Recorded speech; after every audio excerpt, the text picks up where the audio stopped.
እንደ አብዛኛው መኪና አምራቾች እንግዲህ ዘንድሮም ኮንሰፕት ካር ብለው ከቀረቡት ውስጥ የዚክር ሰብ ብራንድ የሆነው ሌላኛው ሊንኬንኮ ነው። ይሄም እንግዲህ ቺን ተሽከርካሪ ታይም ቱ ሻይን የሚል ጽሁፍ ብቻ ጽፎባት ወደዚህ ለእይታ አቀርቧታል።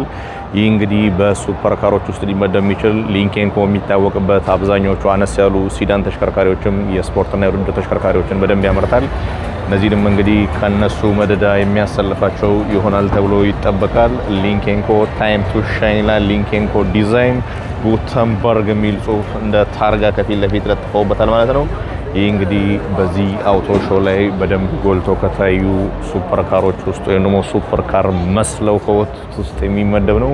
በጣም የሚያምርና ጥሩ የሆነ ኤሮዳይናሚክ ያለው ጥሩ የሆነ እይታ ያለው ሪል የሆነ ሱፐር ካር ወይም ስፖርት ካርን የሚመስል ነገር ነው።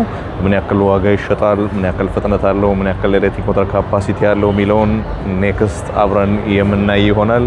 ሙሉ መረጃው ሲኖረኝ ደግሞ መመለስ ይሆናል። መልካም ጊዜ